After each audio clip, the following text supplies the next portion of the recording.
Hello and welcome to this short cycle blog for the Huddersfield Circuits project that we're doing. Change begins with a bicycle.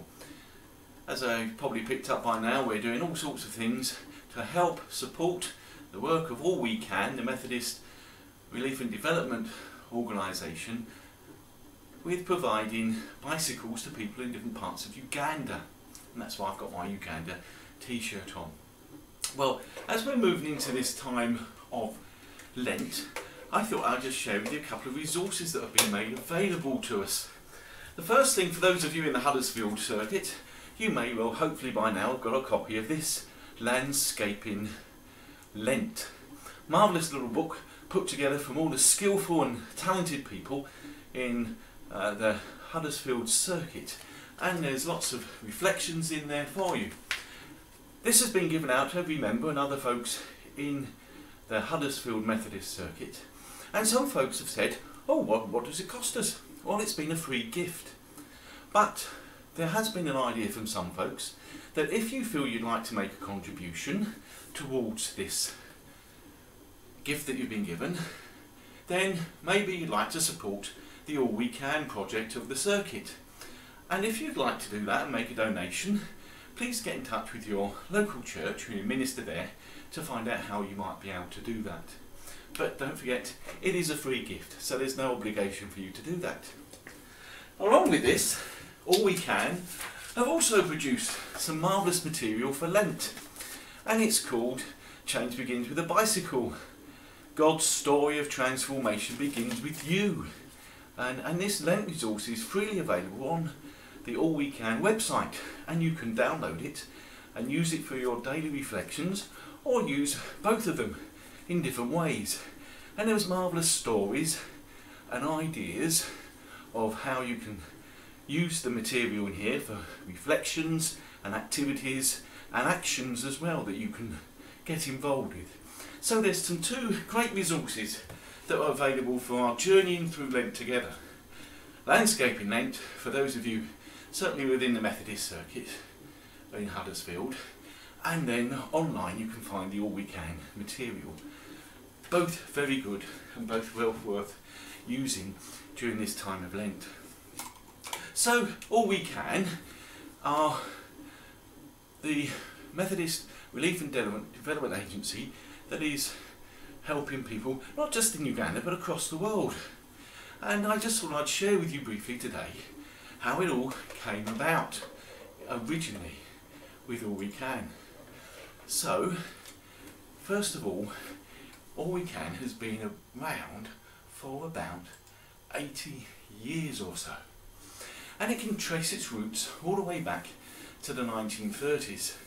It was a time when a Methodist minister called Henry Carter felt the church needed to respond to the growing refugee crisis that was happening in Europe during the 1930s at that time. And he pioneered what was at the time called the Methodist Refugee Fund. It was his own personal initiative to raise money and collect supplies to relieve hunger and improve conditions among refugees, particularly in places like Austria and Germany, where it was very difficult at that time. So out of this initiative of the Reverend Henry Carter, people got more involved, and the Methodist Relief Fund was established. And this was after the Second World War. Well, the refugees situation had improved somewhat in Europe, and so it began to look at other places and decided to support the building of something called Wesley Village in Hong Kong. And Hong Kong at that time was part of under British governorship at the time. And in there was a resettlement camp, once again for refugees, but this time who were fleeing from the civil war that was happening in China at the time. That was during the 1950s. Since then there's been lots of other initiatives that are happening.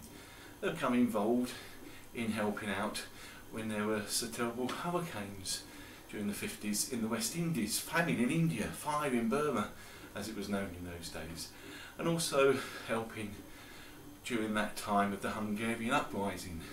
It had a role to support those who were refugees involved in that. During the 1960s, the focus started to shift towards more rehabilitation work, and it provided training for the unemployed in West Africa and in Jamaica, supported Methodist agricultural colleges in Tonga and Haiti, and provided homes for orphans in Nigeria. So the focus was to act for giving in times of crisis. So when there was war, such as in the Biafran War in the 1960s, there was money given to try and help there. But 10% of monies were also allocated for work in deprived areas of the United Kingdom. As things grew in the 1970s, there was a greater need because of concern over global hunger and poverty. And Methodists were challenged to give 1% of their income for world development. That's quite an interesting and challenging figure that we could all think about. How much is it that we might give out of our income to help in world development? Also, at the time, the church was challenging the government to do that. And of course, there are issues these days with overseas aid and development that our government does give. A new World Development Fund was launched alongside MRF to encourage education and political action to address some of the structural causes of poverty during the 1970s. So up until then, there was a great deal of work that was happening, and the work of what we now call All We Can was slowly growing more and more. And perhaps another time I'll share with you some more of the history of All We Can, as it has helped many people across the world in many nations. So, I hope that you are travelling well during this time of Lent. Hope you're able to have a look at the website of the Methodist All We Can, find out what is going on in different parts of the world, and until next time, take care and may God bless you.